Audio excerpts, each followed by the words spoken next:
But Dungeon yeah, we're definitely Dumans. live Let's talk now. lore. All right, welcome back to Podcast. Let's Talk Lore, another episode. But we're talking about magic items tonight. But first, roll high and subscribe. Yeah, roll high, subscribe, hit that button. Yeah. So, magic items.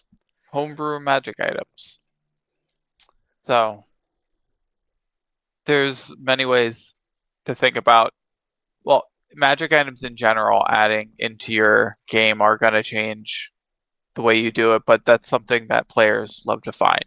Those Right. cool little things, the slightly better weapon, Right. slightly better armor. So all the published works and adventures, and there's a fairly big list of magic items in the game, or in whatever game you're playing. The game we're playing, Right. D&D 5e, there's a large number of magic items. So why would you want to homebrew one? Well, why not just grab something that's there? I have given you guys, when I was DMing, I gave you guys so many magic items, and I quite honestly didn't know exactly how powerful they were.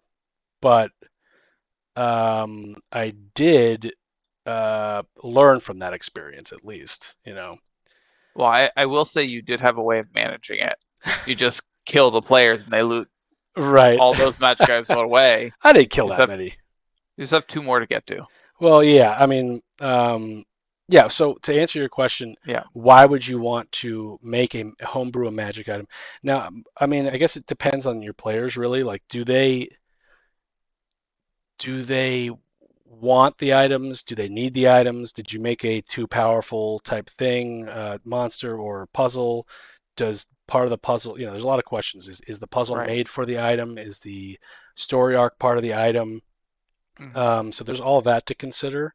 But just in general, I think homebrewing a magic item seems sort of nice because you can, one, add your players' backstories for the engagement. Remember, Let's Talk Lore is very focused on engagement and player immersion. And what's more immersive than a item that someone else has created that belongs to your character's backstory, which is awesome. So that's why I like to do it. But creating one is tough. Do you guys want to role play a little bit better? Maybe the item makes you act a specific way, or do you need to be stronger? It gives you plus, well, you hit my first note about why of backstory, and that's one thing I love to do, and what I'm hoping to do when we create a homebrew magic item for our campaign at a little bit later tonight. Drawing something into the backstory and creating something unique, something that's going to be memorable, that's not just that fancy +1 sword that anyone can get. That's something that's specific to this game, this character, this story that you're building. Right. So it could be something from the backstory, something relating to your big bad evil guy. Right. And something else I always... Black Americans about 13 to 14%. And I was just giving that was too much of a hint for you, Spencer. I love to add cursed and sentient magic items in there. Oh, yeah. It's always fun for roleplay stuff and the curse doesn't have to be anything crazy, but adding those little flavor elements to it, other ways to roleplay, other ways to impart, having a sentient magic item, just impart little bits of guidance to a certain character, try and help lead the party. It's a great way to insert bits of lore or other elements of world building. I love the sentient. You mean the item itself has a mind? Yeah. And the question is I've used a couple of those, and I don't know if I took full advantage of it.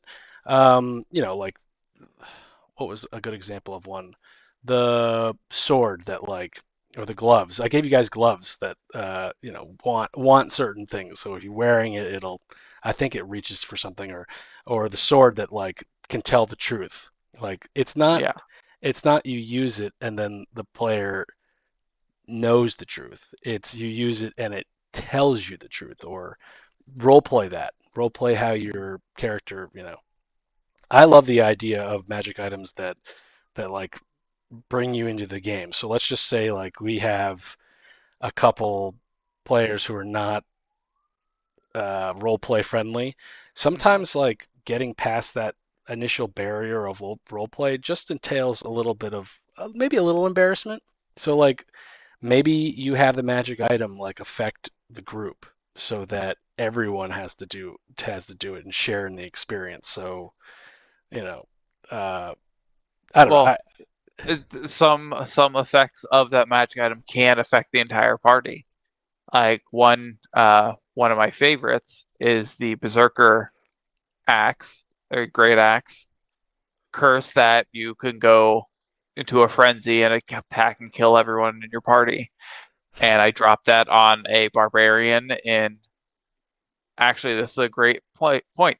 When I brought Drake into my local games campaign as my little mini boss, I gave Nice. him that Berserker axe, and my barbarian wanted that immediately, and it created a whole other arc of trying to break this axe from the character. It Right. like built in like a camaraderie of like we have to help him. Um, and when the axe was almost lost, actually was lost, uh, all the struggle that went around it, just like something little like that, making such a big impact. Yeah, I mean, it's such a small little item can lead to large things. Just as Yeah. that doctor in that movie Prometheus said, the Aliens movie, what is it? Large things have such small beginnings. I mean, a magic item could be a whole. Right now, you guys in our Agoth Doomhand campaign, every Monday, or every other Monday rather, Yeah.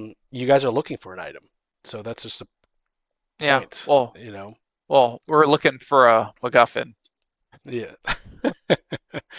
But yeah, I think why would you want to do it? Just because it adds more, it makes it interesting, and it also can Yeah. make it random. Like your item doesn't have to, your magic item does not have to be the Wand of Wonder. Does not Right. that, which I think is awesome, but it in itself is a little bit. Once you start using it over and over and over again, it gets a little bit old too. And one of the things that I like about the way that you suggested. How do you deal? This is a while ago. How do you deal with like too many magic items? Well, just like milk, a magic item can have an expiration date. And a lot of these items that I've seen have these little like trinkets on them or a glowing emblem or something that you can count down until like the next moon or whatever, that sort of limits how often you can use it. But you told me a while ago that maybe the item, the more you use it, the more weathered it gets and it doesn't work anymore, or maybe it just breaks. You can always roll and have that magic item break and cause like something else to happen, which is cool because it gives a little, you know, What like the what magic item did? Oh, the rod of thunderstorms or whatever it no, was. the immovable rod The immovable that rod. I had you guys shatter and Yeah, explode. yeah, Yeah. yeah. But for specific for homebrew magic items, it's like bringing all of that into something specific to our campaign. Um, really brings a other element of immersion. Oh yeah, absolutely, absolutely. And I again, there can be so many like different things that happen from the item um, that sort of help you tell the story. So it could be a random table. I mean, the item can be, it gives you like intelligence or maybe it has negative traits. I love the idea of having both positive and negative traits. Like our story, we're finding these skulls and we're going to try to put them in our minds and these little fragments of crystals. We're going to try to put them in our minds.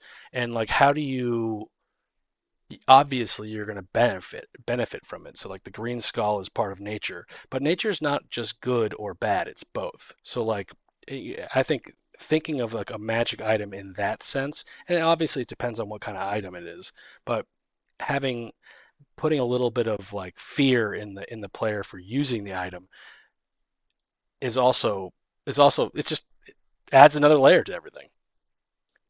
Well, I think that you enjoy torturing us in all aspects of gameplay, and I'm okay with that. I love to do that to you guys too. You just don't know about it.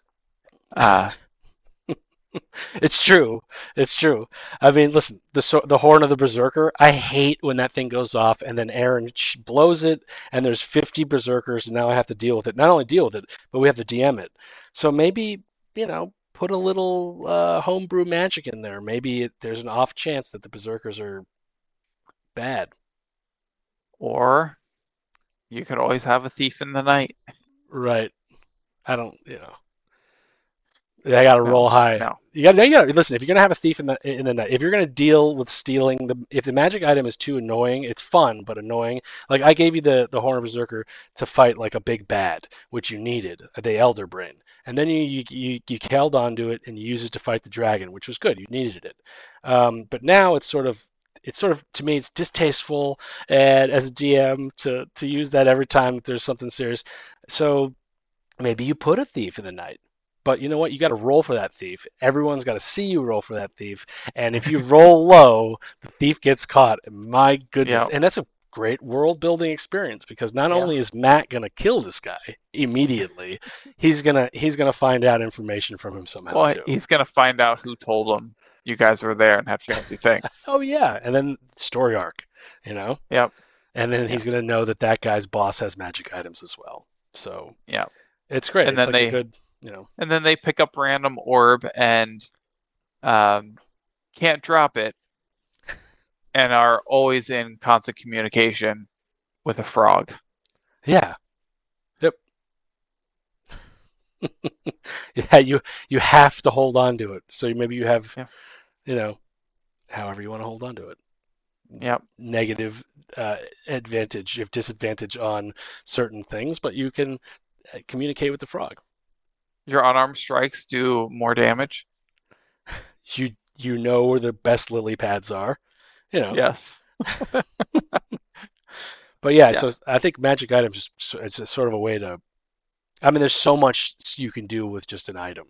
Like, where did it come from? Who made it? Who's trying to get it? Did the thief try to steal it? What is it? Why is it talking? What are the benefits of it? Like, you don't need to and also if you don't need to tell people what it is. But you can, I like telling people what the magic items do, but they are found and you do have to attune to them. So maybe you wait for the attuning to happen before you get the benefits, or maybe you do a roll because. Well, there's the spell Identify in D&D exists for a reason. That's exactly right. We're talking like Diablo style now. Yeah. It's magical. It glows. Yeah. But I think that leads right into a next topic, which is how do you build one of these? Like what specific aspects are you going to want to try and bring into it? That's good.